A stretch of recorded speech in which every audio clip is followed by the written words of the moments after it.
인간은 고통을 싫어합니다. 어떻게든 피하려고 합니다. 고통을 없이 하려 하는데 기술적으로 그것이 가능한 시대에 접어들었습니다. 죽음을 고통이라 생각합니다. 진시황뿐만 아니라 거의 모든 사람이 죽음을 두려워합니다. 이유가 있습니다. 죽음을 고통으로 여깁니다. 죽음 이후에 그림이 없기 때문입니다. 생태학자로 유명한 데이비드 구달이라는 사람이 있습니다. 구달은 100세까지 교수로 활동했습니다. 2018년 5월 18일 스위스 베른의 한 병원에서 스스로 생을 마감했습니다. 의사가 약물을 주입했습니다. 그는 호주를 떠나 스위스로 갔습니다. 스위스는 적극적 존엄사를 허용하는 몇 나라 중에 하나입니다. 물론 엄격한 심사 기준이 있습니다. 기독신앙의 전통적 입장에서 본다면 구달은 자살했습니다. 그 상황에 들어가 본다면 자살이란 말이 상당히 무책임하다는 사실을 인정할 수밖에 없습니다. 신체의 모든 기능이 떨어져 힘들었습니다. 한계에 다다랐습니다. 자동차를 생각하면 딱 맞습니다. 자동차를 아무리 오래 쓰려고 아무리 관리를 잘해도 한계가 있게 마련입니다. 제가 2001년에 승합차를 하나 샀습니다. 손봐가며 타고 다녔습니다. 오래 타다 보니 별일이 다 있었습니다. 고속도로를 이렇게 달리는 중 머플러가 떨어지는 일도 있었습니다. 16년이 지나자 더는 쓸 수가 없었습니다. 브레이크를 밟으면 차체가 심하게 떨렸습니다. 앞바퀴를 지탱하는 차체 부분이 심하게 녹이 슬어 있었습니다. 한계였습니다. 폐차였습니다. 인간의 몸이 그와 같습니다. 구달은 베토벤의 환희의 송가를 청했습니다. 흥얼거리는 중에 가족의 축복을 받으며 기쁘게 세상과 작별했습니다. 그의 나이 104살이었습니다. 삶은 누가 무엇라 하여도 고통입니다. 태어나 죽을 때까지 죽어가는 것이 인생입니다. 몸은 20대의 절정을 지나면 자꾸만 문제가 생깁니다. 버틸 때까지 버티다가 더는 못 버티면 그때 죽는 겁니다. 수단과 방법을 가리지 않고 살아보겠다는 것이 사람인데 오히려 그게 더 이상합니다. 보통 사람에게 죽음은 고통입니다. 정확히는 죽음을 고통으로 여긴다 그겁니다. 죽음 이유를 알지 못하니까 불안하고 불안하니까 심리적으로 고통스럽습니다. 죽지 않으려고만 합니다. 죽는 과정만 놓고 본다면요. 숨이 끊기는 순간에만 잠깐 고통이 있을 뿐입니다. 고통은 몸을 지키기 위한 기능입니다. 몸을 더 이상 지킬 수 없는 상황입니다. 그러면 뇌가 몸을 포기합니다. 그때는 쾌감물질을 다 쏟듯 한꺼번에 분비합니다. 죽음에 대한 심리적 요인만 없다면, 극복한다면 사람은 죽는 순간에 인생에서 겪어보지 못한 강렬한 쾌감을 경험합니다. 정상적인 신앙인은 죽음을 긍정적으로 받아들입니다. 죽음에 대한 심적 고통이 없습니다. 스데반이 그랬듯 그의 죽음이 어떠한 모습일는지 우리는 충분히 짐작합니다. 한번 생각해 보십시다. 인간이 죽음 문제를 해결했다고 합시다. 죽음이 없으면 행복할까요? 고통이 없으면 과연 우리 생각처럼 행복할까요? 아담과 하와가 금단의 열매를 따먹었습니다. 그 일로 에덴 동산에서 쫓겨났습니다. 고통의 시작이었습니다. 우리의 현실이 그와 같다. 이것을 성경이 말하는 겁니다. 삶은 어떻게 보든 고통입니다. 지금 죽음 이후에 대한 그림이 없으니 더욱 고통스럽습니다. 흔히들 에덴 동산의 사건을 쉽게 말합니다. 금단의 열매를 따먹지 않았더라면 그럽니다. 출산과 양육의 고통, 종신토록 수고하며 일하는 그런 고통이 없었을 것 아니겠느냐 합니다. 무책임한 언어의 습관입니다. 기다리지 않아도요. 그런 세상은 곧 닥칩니다. 지금 우리는 그런 세상 바로 입구, 초입에 와 있습니다. 머지않아 우리는 인류가 단 한 번도 겪어보지 못한 희한한 세상을 경험할 것입니다. 인공지능 분야에 세계 최고의 권위자가 있습니다. 레이먼드 커즈와일입니다. 과학 사상가로 구글에서 미래 연구를 주도하는 사람입니다. 그는 2045년에 특이점이 온다 그랬습니다. 특이점이란 원래 수학용어입니다. 곡선이나 함수, 미분방정식 등에서 다른 점에 비하여 특이한 형태를 띠는 점을 말합니다. 인류가 이전과는 전혀 다른 삶의 상황에 직면한다. 그 변곡점이다. 이거죠. 인공지능이란 말 많이 듣지요? 저는 이 말보다 기술지능이란 말을 더 좋아합니다. 영어로 Artificial Intelligence라 합니다. 아트란 말은 예술이나 미술 그런 것을 말하지만 사실은 기술이란 말에 더 가깝습니다. 참고로 영어에서는 예술과 기술을 따로 구분하지 않습니다. 사람이 만들었다면 다 아트입니다. 미켈란젤로는 화공이었습니다. 가짜꽃, 조화가 있습니다. Artificial Flower랍니다. Artificial Intelligence는 인간이 기술적으로 구현한 지능이다 이것입니다. 특이점 2045년은 인간 기술의 진보가 정보 기술의 진보를 따라잡지 못하는 변곡점의 시점이다. 이것을 말합니다. 지금까지 인간은 무엇을 만들어 사용했습니다. 도구입니다. 지금까지 인간이 만든 모든 것은 인간의 종속 개념이었습니다. 나무로 불을 떼려고 합니다. 그러면 나무를 패하지 않겠습니까? 쉽지 않아요.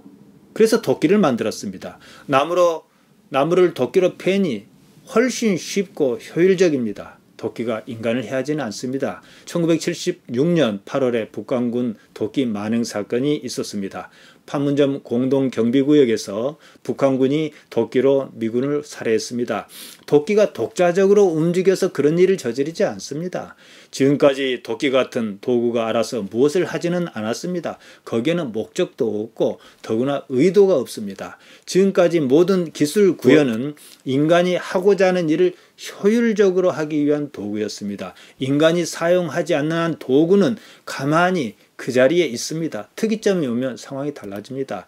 스티브 잡스라는 사람 잘 아시지요? 애플 컴퓨터라는 회사를 만들었습니다. 잡스는 실적이 좋지 않아 자기가 만든 회사의 이사회에서 쫓겨났습니다. 나중 상황이 더 어려워지자 회사는 잡스를 다시 불러들였습니다. 잡스가 회사에서 쫓겨나서 세운 회사가 있습니다. 픽사입니다. 거기서 만든 애니메이션 영화가 있는데 토이스토리입니다. 순수하게 컴퓨터 그래픽으로 만든 영화입니다. 1995년 토이스토리로 흥행에 성공했습니다. 장난감이 사람처럼 움직입니다. 사람이 사는 세상에 있지만 장난감 세상은 사람 모른 대로 따로 세상이 있습니다. 거기서도 갈등과 긴장이 있습니다. 특이한 설정은 장난감이 사람과 직접 관계가 있는 상황에 부딪히면 움직이지 않는다는 것이었습니다. 장난감이 사람 몰래 무슨 행동을 했다기보다는 그냥 장난감이었다 그 사실을 말해줍니다.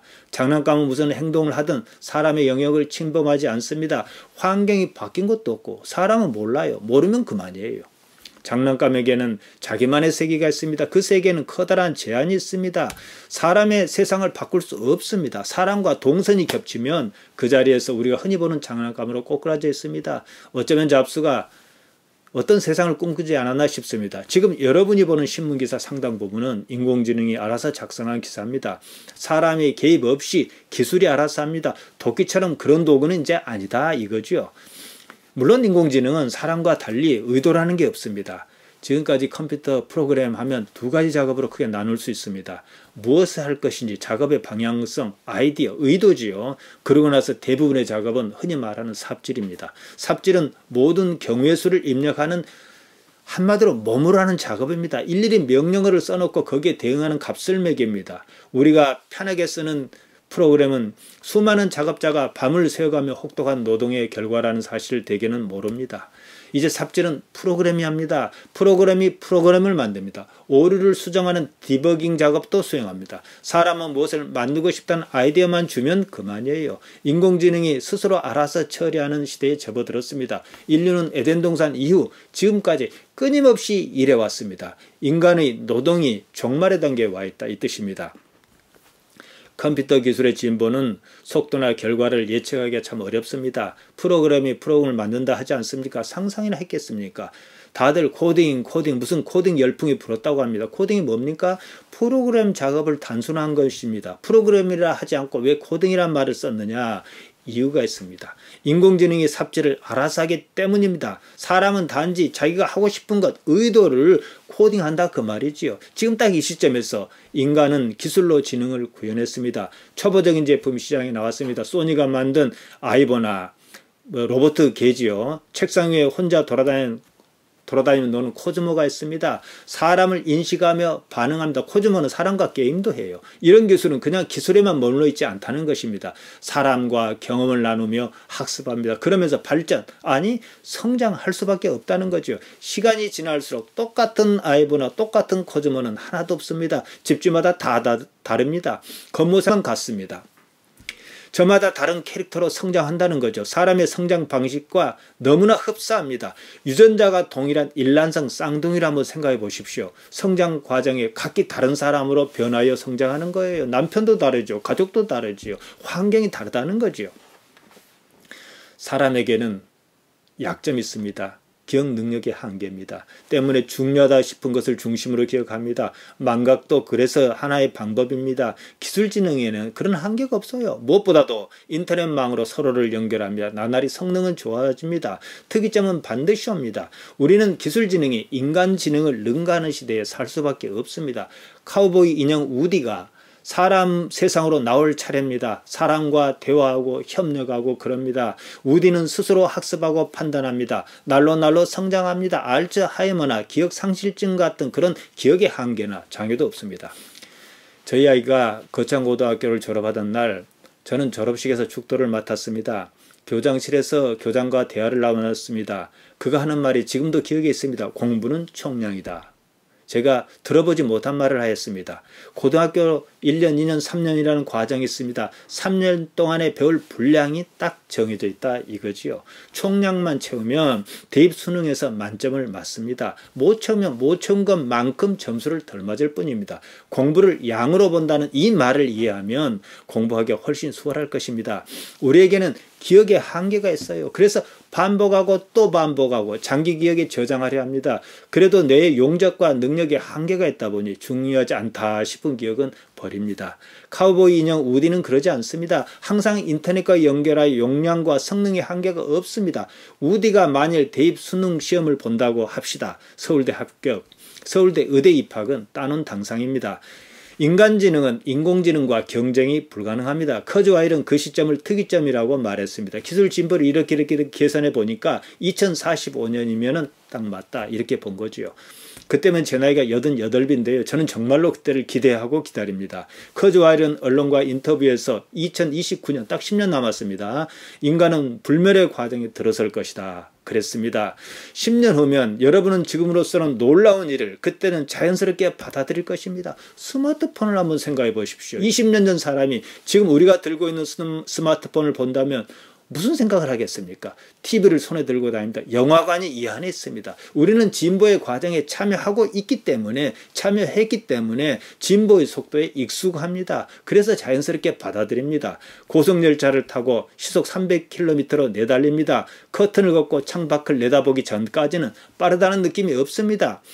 그때 빠르다는 느낌조차도요 감각적인 게 아닙니다. 이성적인 판단입니다. 감각의 세계는 이미 고속열차의 속도에 익숙하여 있습니다. 속도에 동참하고 있기 때문에 빠르다는 느낌이 들지 않습니다. 마찬가지입니다. 베드로서 3장 10절에서 말한 것처럼 그날은 도적같이 닥칠 것입니다. 깨어서 그날을 아는 사람 외에는 다 도적처럼 닥친다 이거지요. 예루살렘에 히브리 대학교가 있습니다. 교수 유발 하라리가 쓴 사피엔스란 책 표지 장식에 보면 이런 문구가 있습니다. 2100년이면 현생 인류가 사라질 것이다.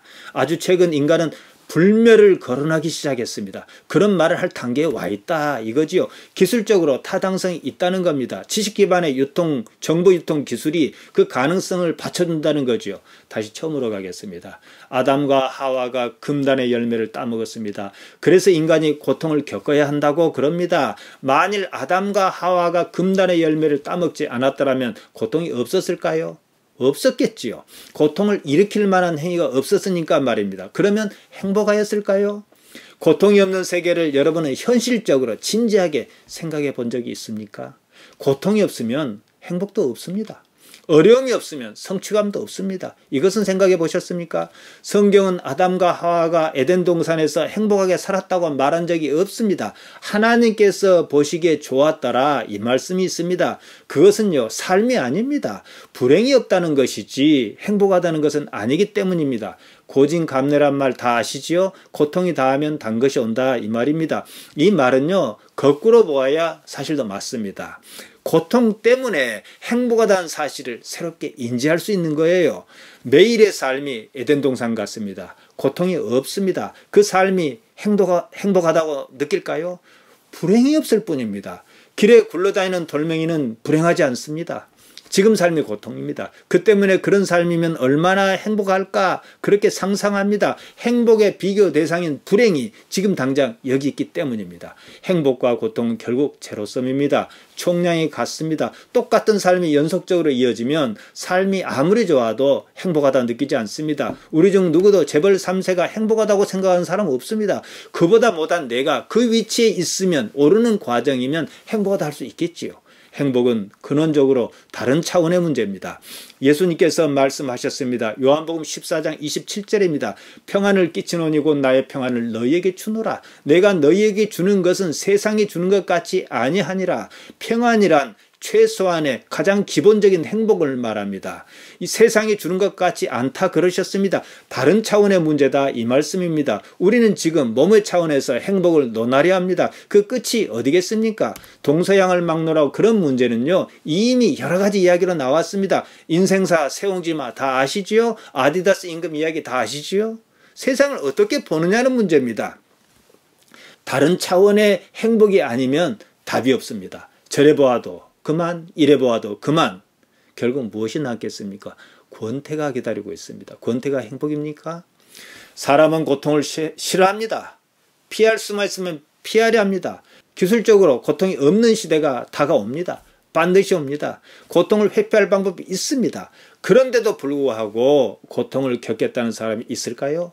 사실 이것이 인간의 딜레마입니다. 그때면 아무도 일하지 않습니다. 땀을 흘리지 않습니다. 애기도 낳지 않습니다. 필요 없어요. 그래도 사는데 문제가 없습니다. 그러면 인간이 행복할까요? 삶의 의미가 무엇이라고 말할 수 있을까요? 고통의 의미를 이해합니다. 그 때문에 행복이라는 느낌이 있다는 사실도 또 이해합니다. 그래도 지금 당장의 고통을 좋아할 사람은 아무도 없습니다. 고통은 무조건 피하려고만 봅니다. 생리적 반응이에요. 생존 본능이다 이거죠. 그렇게 본능에만 치우쳐 살면 사람이 아닌 동물 인간으로서 한 세상 살다 마는 겁니다. 폴 브랜드라는 사람이 이런 말을 했습니다. 고통이 사라진 세계는 결코 축복이 아니다. 가장 두려운 공포다. 그러면 어떻게 해야 할까요? 다음 시간에 이어서 말씀드리겠습니다.